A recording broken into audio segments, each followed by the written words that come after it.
coach, Spencer. Thanks for being here. I will start with opening thoughts from you guys and then take questions. Excited about the draft and the opportunity to grab a few guys to kind of round out the roster, and obviously the lead up has been exciting. In one of my previous interviews, I was saying that I probably talked to Spencer more in the last 2 months than I've spoken to my wife. It's 2 times a day, 3 times a day, but all super fun and exciting, and what a cool experience, first time around, and being here at ESPN and having an opportunity to check it out and to see it. It's a big deal. It's a big deal. I'm excited about it.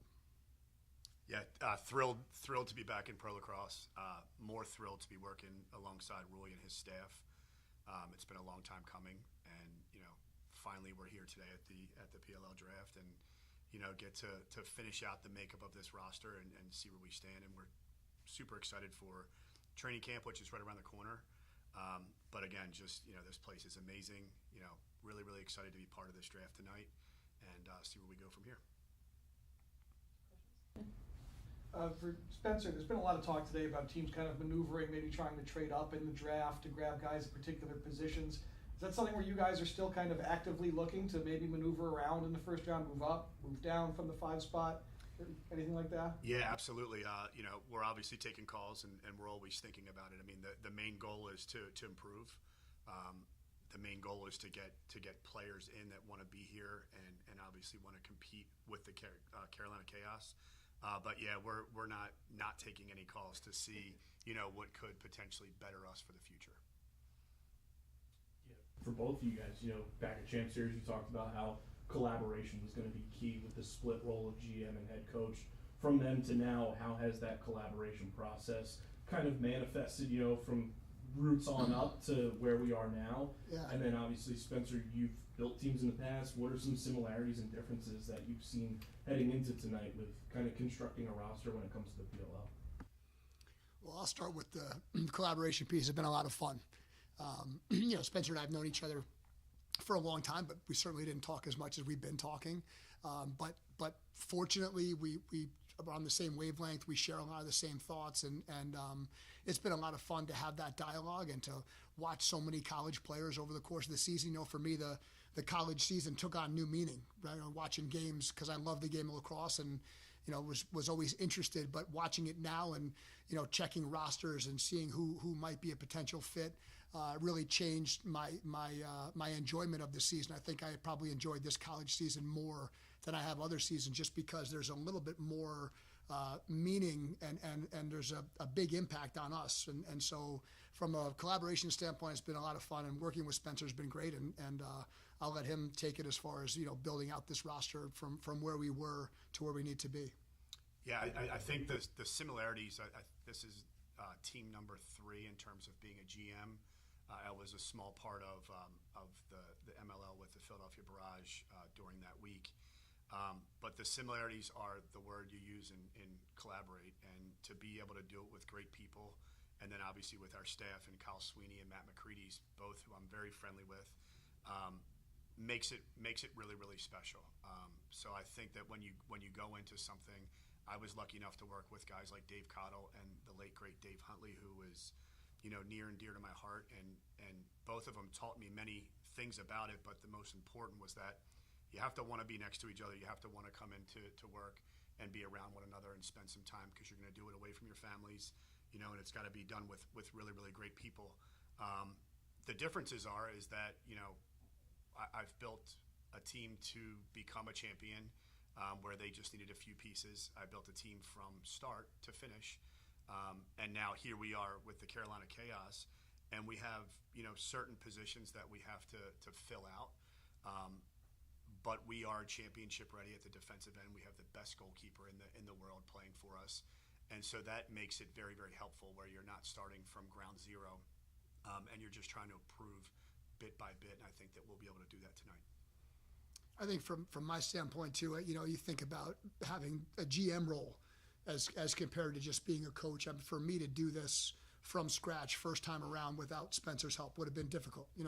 Certainly everybody has done it, and they've figured out how to do that and wear those 2 hats. But for me, it was a lot easier, and I'm hoping we'll have a stronger roster as a result of Spencer's experience and knowledge and some of the conversations and dialogue that we've had about various players, and some of the work that Spencer's done in the offseason that you don't really see. Trades for a guy here, we pick up a Slaney and we pick up Parlett, right? Some of the things that we've done might not have been things that were obvious to me, right? So I feel like already that split between having a head coach and a GM and having a guy that's doing both, I feel like the chaos are already better for it. Questions in there? You take that. Both of you guys have been around pro lacrosse since the early 2000s, since it really got going. To think about the early days of pro lacrosse and what it was like to now you're here on ESPN's campus. I'm sure you've seen the set where you're going to be doing the draft from, like taking in kind of where we are now from where it came from. What have your impressions kind of been of being here and the day so far? Yeah, thanks for aging us. I certainly appreciate that. From getting a phone call to being at a hotel to being here at ESPN when I walked in this morning, I mean, this place is just unreal. It's amazing. I watch it every morning, throughout the day, and to see different people and to see where all the magic happens. It's come a long way. I think that the players, I say this often, I think that the players back in our time were phenomenal. I still believe that some of the greatest ever play are coming from that time. But what I see now is the majority of the professional athlete and college athlete is so committed to their bodies, to staying in shape, to their nutrition. And to me, that makes it a lot easier to select players, to obviously, when you're in Roy's position, to coach them and to really build with them. There's not that worry of what's happening during the off season, where that might have trickled in a little bit, during my time when I was playing. But to see these guys Monday through Friday, it's unreal, and to be here today is it's a huge honor for me. Yeah, similar thoughts. I mean, I just think back to a lot of us were moonlighting in the MLL and doing the best we could to stay in shape. For me, I would play racquetball and weightlift. That's about what I was able to do with my job, and tons and tons of travel and all that, and it was great. There was no free agency.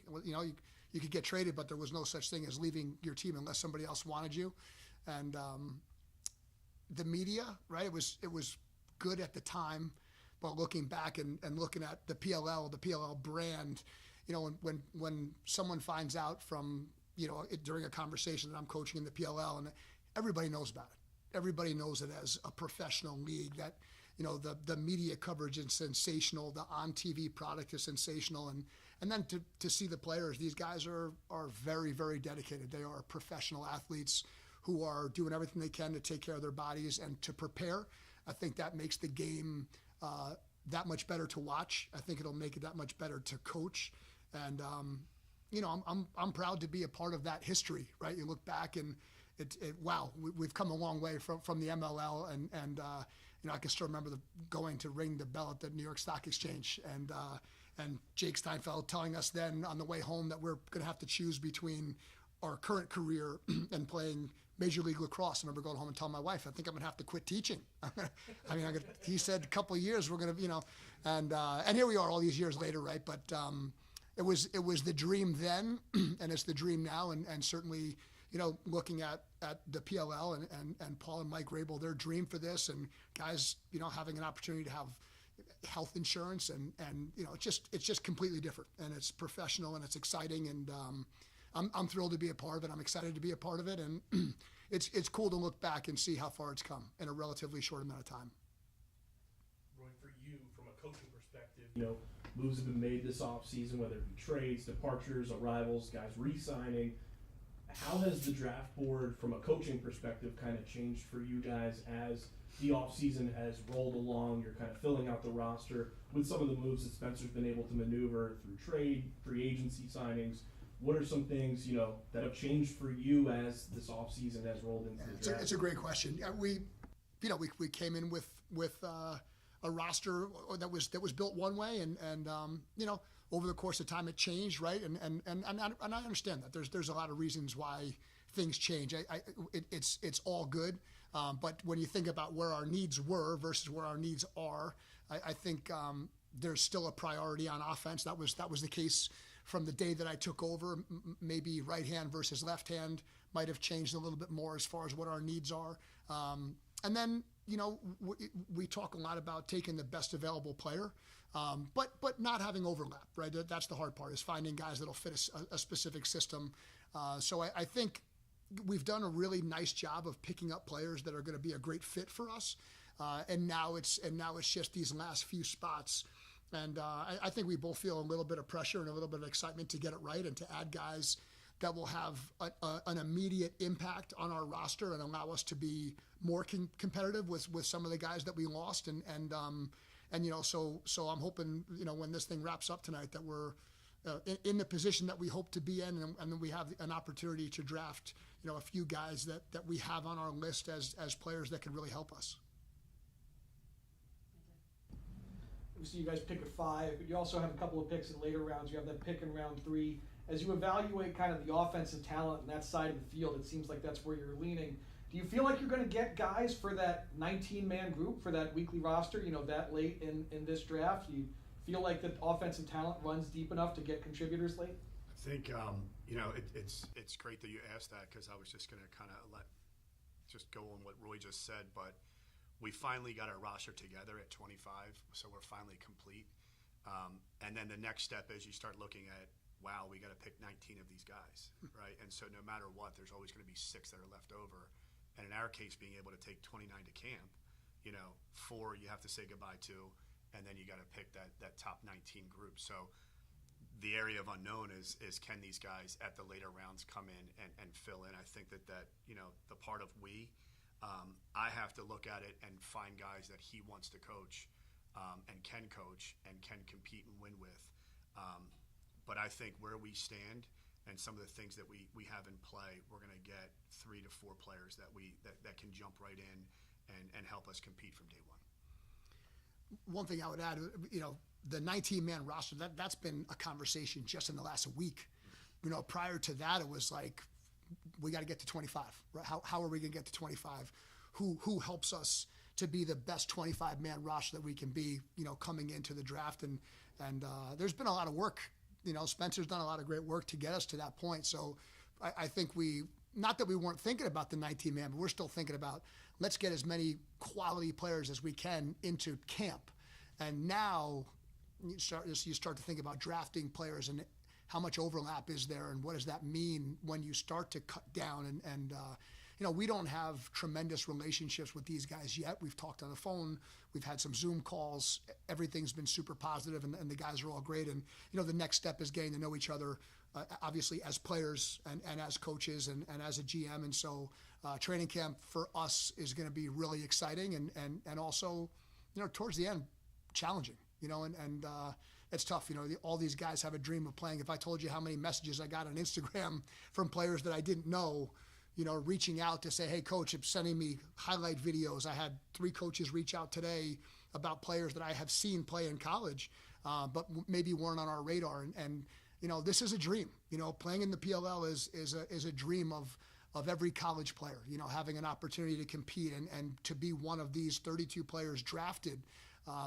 It's a big deal, and I respect that, and I certainly want to, do what I can to be fair, and also build, the best possible roster for the PLL and for the Chaos. We'll go to Zoom. Chris? Nope.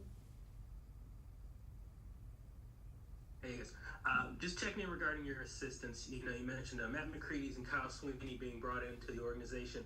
I just want to get your thoughts as far as what you felt made them the perfect fits, not only as coaches but as members of your franchise, and what your expectations are of them and their roles going forward. When you're talking about traveling with and building a roster and then having to trust each other on the sidelines and for me, Kyle Sweeney was one of my favorite teammates in my professional career, so he was a very easy and natural fit. He's a guy that I know that I can say, hey, defensive guys, you're with Coach Sweeney, and whatever he believes is the right thing, I'm going to trust in that. And Coach McCready's was actually a fantastic find, right?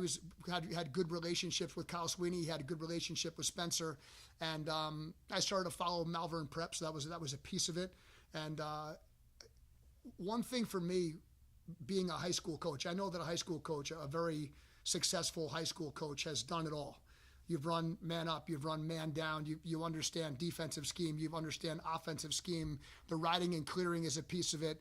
You've worn every hat. And in this instance, with me being the offensive coordinator and Kyle Sweeney being the defensive coordinator, what we really needed was a guy that could support the two of us and everything in between. So starting with the box and then being able to contribute sometimes on a man down situation, sometimes on a man up. And so Coach McCready's kind of just fit that bill, has an incredible energy, obviously had a great playing career. And we just kind of hit it off when I spoke to him. And I just felt like he was a natural fit, for the coaching staff. And I feel really good about where we're at.